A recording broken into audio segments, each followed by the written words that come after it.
जय हिंद, नमस्कार। Deepak Tiwari Azamgarh YouTube channel पर आप सभी का बहुत बहुत स्वागत है। जैसा कि आप लोग जानते हैं, यह हमारा लेक्चर 7वां है। हम आज जो है सोलर सिस्टम यानी सौर तंत्र के बारे में आज बताएंगे और सोलर सिस्टम हमारा कहाँ पर स्थित है इसके बारे में हम विस्तृत जानकारी आप लोगों को दे रहे हैं। यदि आप लोग बीपीएससी टीआरई 3.0 देना चाहते हैं या फिर बिहार स्टेट टीजीटी पीजीटी देना चाहते हैं तो आप लोग हमारे इस यूट्यूब वीडियो से जुड़ सकते हैं। और आप यदि यूपी टीजीटी पीजीटी या टेट या फिर सुपर टेट का इंतजार कर रहे हैं या 2022 में टीजीटी पीजीटी का फॉर्म फिलअप किए हैं दोस्तों, तो आप हमारे इस वीडियो से जुड़ सकते हैं। हम यहाँ पर चैप्टर वाइज जो है ज्योग्राफी पढ़ा रहे हैं।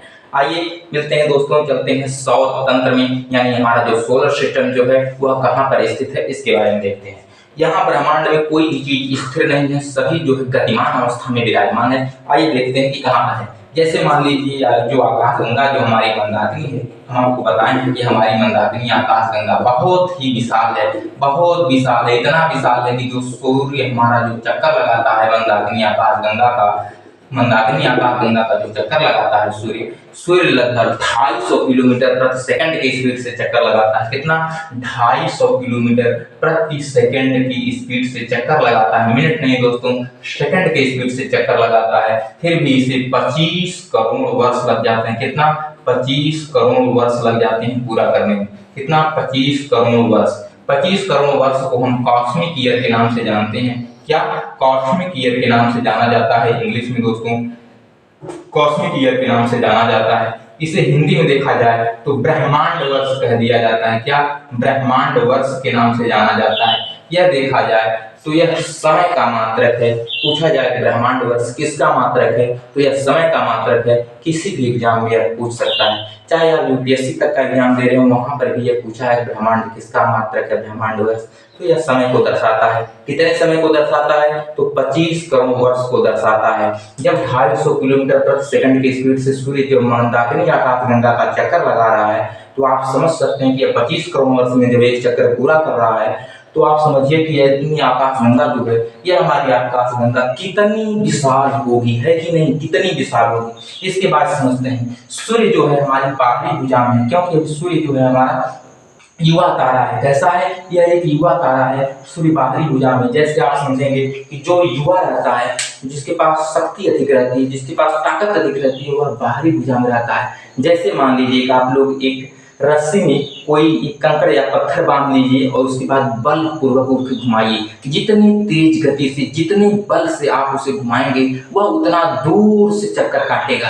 फिर जैसे जैसे आप उस पर बल लगाना कम कर देंगे, वह पत्थर धीरे धीरे आपके पास आने लगेगा। तो उसी प्रकार इस आकाशगंगा में सूर्य जब युवा तारा रहता है, जब नई अवस्था में रहता है, तो वह बाहरी भुजा में चला जाता है। और जैसे जैसे इसका ऊर्जा जो है, इसका द्रव्यमान का घनत्व जो है वह कम होने लगता है, जैसा जैसे इसका तारा का जो है पिंड के साथ साथ इसकी ऊर्जा जैसे जैसे कम होने लगती है, तो यह बीज अवस्था में चला जाता है। बीज के भाग को बल्ज कहते हैं। कभी भी एग्जाम में यह पूछे कि बल्ज क्या होता है दोस्तों, तो आकाशगंगा के बीच वाले यानी सेंटर वाले भाग को बल्ज कहा जाता है। यानी जो यहाँ का जो भाग है, इसी को हम लोग हिंदी में बल्ज कहते हैं और इंग्लिश में इसी को हम सेंटर कह देते हैं। क्या कहते हैं? सेंटर कह देते हैं। यानी बीच वाले भाग को बल्ज यानी सेंटर कह दिया जाता है। अब हम समझते हैं कि जब हमारा तारा सूर्य यहाँ पर है, तो सूर्य के नजदीक के ग्रहों को हम लोग ग्रह कह देते हैं। क्या कहते हैं? ग्रह कहते हैं। ग्रहों की संख्या देखा जाए तो 8 है। पहले 9 हुआ करती थी, लेकिन उस ग्रह को अपने प्लूटो को इस वैज्ञानिकों द्वारा ग्रह की श्रेणी से बाहर कर दिया गया, क्योंकि ग्रह की किसी प्रकार की मान्यता होती है। वह जो है अपने तारे का चक्कर लगाता है और अपने अक्ष पर तथा अपने तारे का परिक्रमण करता है, तो उसे हम ग्रह कहते हैं। ग्रह और वह किसी की जो है रास्ता को नहीं काटता है, लेकिन प्लूटो जो था वह जो है वरुण की कक्षा को काट देता था, इसलिए उसे ग्रह की श्रेणी से बाहर कर दिया गया 2006 में। तो इस समय जो ग्रहों की संख्या है वह टोटल है 8। और सूर्य से थोड़े से दूर स्थित तारों के समूह को हम लोग नक्षत्र कहते हैं। क्या कहते हैं? नक्षत्र कहते हैं दोस्तों। इस नक्षत्र की संख्या देखा जाए तो 27 यानी 27 है। कितनी संख्या है? 27 है। हम इन 27 ग्रह के 27 नक्षत्र के बारे में तो नहीं पढ़ेंगे, लेकिन जो नक्षत्र होता है यानी तारों के समूह को नक्षत्र कहा जाता है। तारों के समूह को नक्षत्र कहा जाता है। हम इससे आगे वाले चैप्टर में आपको एस्ट्रोलॉजी भी पढ़ाएंगे यानी ज्योतिष विज्ञान पढ़ाएंगे कि ज्योतिष विज्ञान में पंडित जी लोग कैसे पता करते हैं कि कौन सा बच्चा जो है किस मुहूर्त में पैदा हुआ है। ये सब के बारे में टोटल जानकारी हम आपको प्रदान करेंगे। कैसे कोई गोरा हो जाता है, कैसे कोई काला हो जाता है, कैसे कोई बहुत ज्यादा बुद्धिमान हो जाता है, कैसे कोई अनपढ़ हो जाता है, इस सब के बारे में जानकारी। किसे राहु सताते हैं, किसे शनि सताते हैं, है कि नहीं, किस पर बृहस्पति की नजर पड़ रही है, इन सब के बारे में हम एस्ट्रोलॉजी में संपूर्ण जानकारी देने वाले हैं। आप लोग सिर्फ पढ़ते चलिए वीडियो में। इसके बाद देखा जाए तो सूर्य से दूर स्थित तारों के समूह को, सूर्य से जो दूर के स्थित तारों के समूह को हम लोग तारामंडल कहते हैं। क्या कहते हैं? तारामंडल। अब तारामंडल आप लोग घूम सकते हैं, जैसे गोरखपुर में है, गोरखपुर में भी तारामंडल है, लेकिन ये थोड़ा सा छोटा तारामंडल है। क्या है? थोड़ा सा छोटा तारामंडल है। यदि आप लोग बिड़ला तारामंडल कोलकाता जाएंगे तो हम वहाँ पर गए हैं और एक वीडियो भी बनाकर पोस्ट किए थे, फेसबुक और यूट्यूब पे दोनों पर भी किए थे। तो बिड़ला तारामंडल बहुत बड़ा तारामंडल है, आप लोग वहाँ जाकर के घूम सकते हैं और इन तारामंडल को आप लोग अच्छे से देख सकते हैं। यदि आप ज्योग्राफी रिसर्च करना चाहते हैं, ज्योग्राफी में टीजीटी पीजीटी की तैयारी कर रहे हैं, तो यह ज्योग्राफी के बारे में, ग्रह नक्षत्र तारों के बारे में यदि आप जानना चाहते हैं, अपनी पृथ्वी के बारे में जानना चाहते हैं, तो आप लोग जरूर एक बार जो है वहाँ जाइए तारामंडल घूमने के लिए। हो सके तो आप लोग बिड़ला तारामंडल कोलकाता जाइए या फिर गोरखपुर में भी जाकर के आप लोग देख सकते हैं। गोरखपुर में भी तारामंडल है। तारामंडल की जो संख्या बताई गई है वो 89 यानी 89 तारामंडल की संख्या बताई गई है। कितनी है? 89 यानी 89 तारामंडल की संख्या बताई गई है।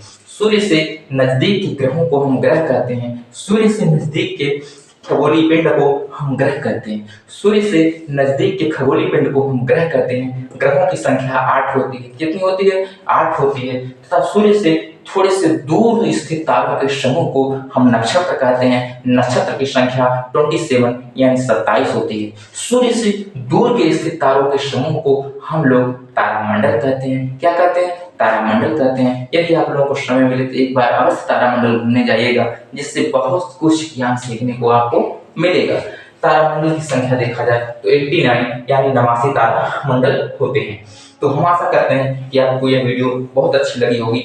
इसके बाद हम आपको जो है सोलर सिस्टम यानी जो ग्रह हैं, ग्रहों के बारे में संपूर्ण जानकारी देंगे। जैसे मान लीजिए हमारा यहाँ पर क्या हो जाएगा, या सूर्य हो गया। सूर्य के बाद आप लोग देखेंगे तो एक छोटा सा पिंड यहाँ पर है, बुध है। बुध के बाद शुक्र है। शुक्र के बाद पृथ्वी है। पृथ्वी के बाद मंगल है। मंगल के बाद देखा जाए तो क्षुद्र ग्रहों की पेटी है। क्या है? क्षुद्र ग्रहों की पेटी है। ऐसे पेटी यानी बेल्ट बोला जाता है। इसे क्या बोला जाता है? बेल्ट बोला जाता है। जहाँ पर किसी प्रकार की समुदाय की संख्या अधिक रहती है उसे वो बेल्ट बोला जाता है। जैसे मान लीजिए कहीं आप चले जाएंगे पंडित जी लोगों का गाँव है तो बोला जाएगा एक ब्राह्मण बाहुल्य क्षेत्र है। क्या है? ब्राह्मण बाहुल्य क्षेत्र है। या कहीं यादव जी लोगों की संख्या अधिक है तो वहाँ पर बोला जाएगा कि यादव बाहुल्य क्षेत्र है, तो उस एरिया को या यादव बेल्ट है या पंडित जी लोगों का बेल्ट है कि नहीं, ऐसे बोला जाता है। यहाँ क्षुद्र ग्रहों की पेटी पाई जाती है, इसे बेल्ट भी बोल देते हैं, क्षुद्र ग्रहों की बेल्ट बोल देते हैं। इसके बाद देखेंगे आप लोग तो बृहस्पति मिलेगा। क्या? बृहस्पति ग्रह है। बृहस्पति ग्रह के बाद देखेंगे आप लोग शनि ग्रह है। शनि के बाद फिर अरुण है। अरुण के बाद फिर वरुण है। इसके बाद आप लोग देखेंगे तो बहुत सारे जो है फूल का पिंड रहेंगे या क्षुद्र ग्रह। इस साइड में क्षुद्र ग्रहों की संख्या अधिक है। यह जो पास के ग्रह होते हैं इन्हें जो है धरातली ग्रह बोलते हैं। क्या बोलते हैं? धरातली ग्रह बोल देते हैं, क्योंकि यहाँ पर धरातली ग्रह बोलते हैं क्योंकि यहाँ पर धरातल है। क्या है? धरातल है। यहाँ पर क्या है? धरातल है, इसलिए धरातली ग्रह के नाम से भी इसे जाना जाता है। इसे देखा जाए तो वाह ग्रह कहा जाता है। क्या?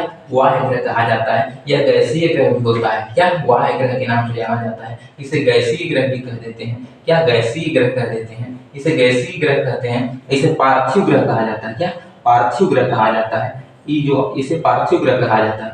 पार्थिव ग्रह कहा जाता है। इसे आंतरिक ग्रह भी कह सकते हैं। क्या कह सकते हैं? आंतरिक ग्रह भी कह सकते हैं। आंतरिक ग्रह भी कह सकते हैं। आंतरिक ग्रह भी कह सकते हैं। इसे वाह ग्रह कह सकते हैं। तो आप लोग समझ सकते हैं कि ये जो पहले के जो 4 ग्रह हैं इन्हें जो है वाह ग्रह, धरातली ग्रह, आंतरिक ग्रह, इसे धरातली ग्रह, इस वाह पार्थिव ग्रह या फिर आंतरिक ग्रह के नाम से जानते हैं इन सूर्य से नजदीक के ग्रहों को। तथा सूर्य से दूर के ग्रहों को हम लोग वाह ग्रह के नाम से जान सकते हैं या गैसीय ग्रह के नाम से भी जानते हैं। इन सबको हम पढ़ाएंगे, एक एक रटाएंगे आप लोगों को। सूर्य के बाद जो सबसे नजदीक का तारा है, नजदीक का ग्रह है, उसे हम लोग बुध कहते हैं। फिर शुक्र, पृथ्वी, मंगल, बुध, शुक्र, पृथ्वी, मंगल, बुध, शुक्र, पृथ्वी, मंगल, बुध, शुक्र, पृथ्वी, मंगल, बुध, शुक्र, पृथ्वी, मंगल। इसके बाद देखेंगे आप लोग तो बृहस्पति क्या है, बृहस्पति, शनि, अरुण, वरुण, बृहस्पति, शनि, अरुण, वरुण, बृहस्पति, शनि, अरुण, वरुण, बृहस्पति, शनि, अरुण, वरुण। इस प्रकार हम आपको रटा देंगे और इंग्लिश में भी बता देंगे। इंग्लिश में बता देंगे जैसे मरकरी है, वीनस है, अर्थ है, मार्स है, जुपिटर है, सटर्न है, यूरेनस है, नेपच्यून है। ये सबको जो है हम इंग्लिश में और हिंदी में दोनों में रटा देंगे। मिलता है उस अगली वीडियो में, तब तक के लिए आप सभी का बहुत बहुत सादर धन्यवाद।